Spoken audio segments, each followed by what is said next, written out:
Having the best convergence available for your plane is very crucial in a dogfight.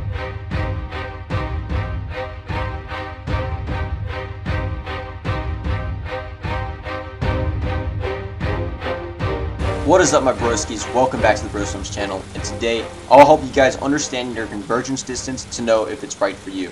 So let's go ahead and just start by understanding what convergence distance is.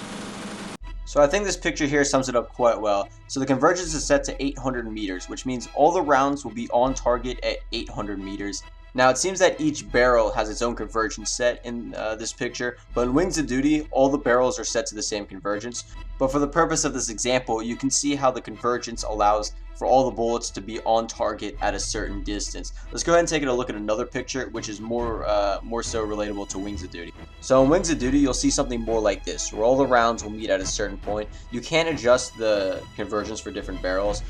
So you just have to go along with what you have available to you like this. And what you want is all the rounds to meet at a certain point. You don't want one strafe to hit or both strafes to hit at two different points. I mean, that could be useful in certain circumstances, but for the most part, you want all the bullets to be concentrated in a certain area so that you can wing clip them easier or pilot snipe if they ever add that.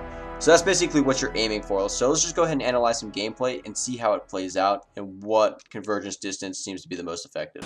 So here's a seemingly accurate shot, but what went wrong here? Well, the convergence was probably set too high, and you can see that if you slow down the gameplay. You'll notice that the left lane of bullets hit the target first, and then the right lane of bullets hit the target next, which means it wasn't a concentrated burst, and it distributed the damage and resulted in not being able to down the plane.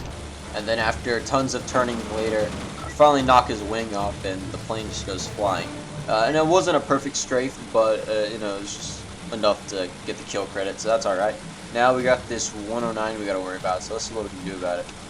So I notice he's turning into me, so I'm gonna go ahead and try strafing him as he does so. And it seems to get a few hits in there, but let's see how much damage we actually did. Looking from the slow-mo, you can see that the convergence was also set too high.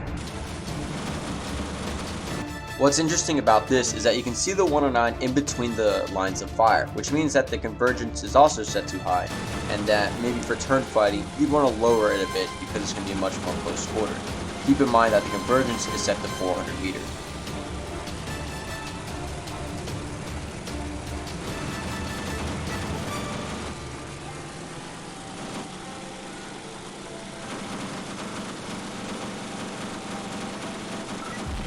So far what I'm noticing from the 400 meter convergence is that it's too far away for close quarters and turn fighting. So if you're in a turn fighter, you might want to consider toning down your convergence to around 250 to 300 meters, which is extremely close, but it may pay off when turn fighting. Let's see if this trend continues.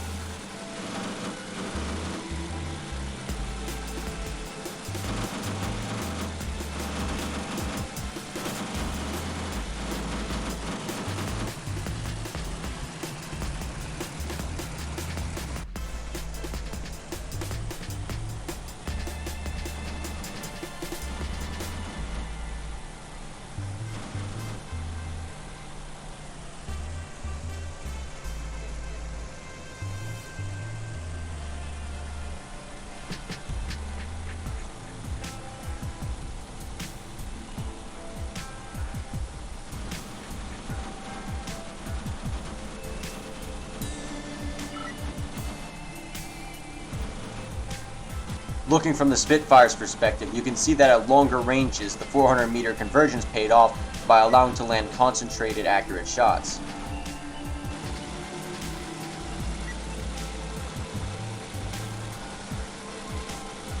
Now, the P-40C is probably one of my most favorite planes in the game, especially when it comes to convergence.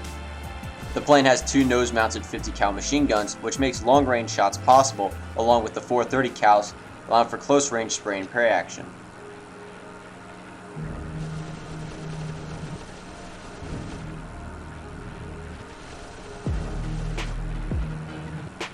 For long-range shots, a convergence of around 600 meters would be more suitable.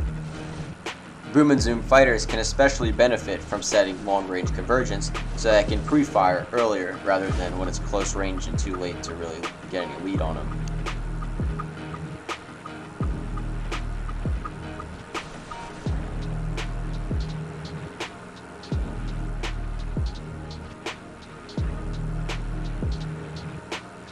However, I like to set my convergence to around 400 meters because I do a mix of boom and zoom and turn fighting, such as in this clip here, where I'm using a mix of energy fighting and turn fighting to get the 0.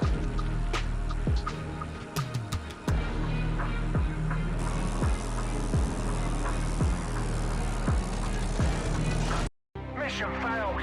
We'll get them next time.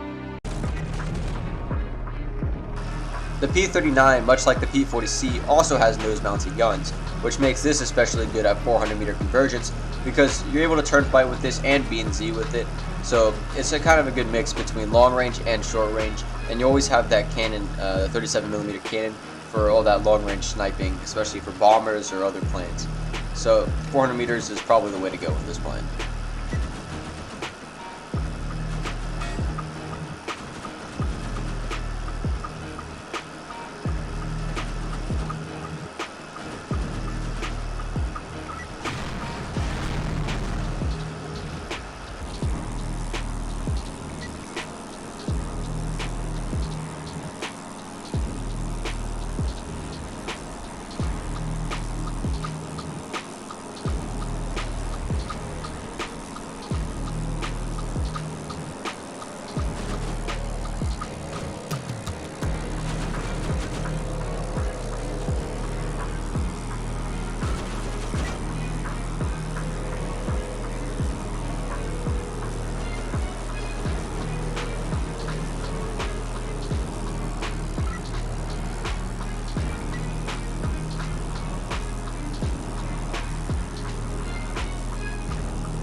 Bonsai, I guess. So anyways guys, let's come to some conclusions on what convergence works the best for what.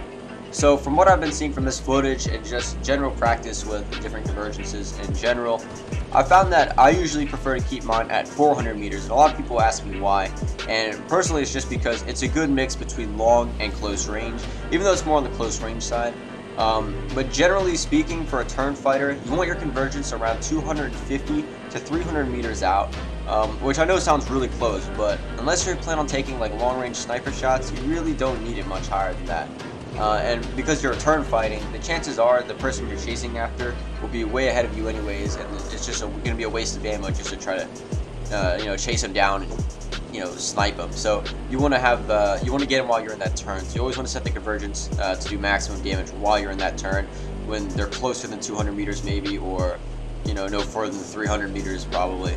So that's why I like to keep that relatively low for turn fighting. But when we go down to B and Z, I'm thinking around 600 meters. Around 600 meters, and you'll be able to pre-fire on them pretty early and get some great shots on them. But once it gets too close, maybe your shots will miss because they'll get stuck in that V area or that dead zone of bullets. But if that's the case, I mean, they're probably too close to even get much lead on anyways.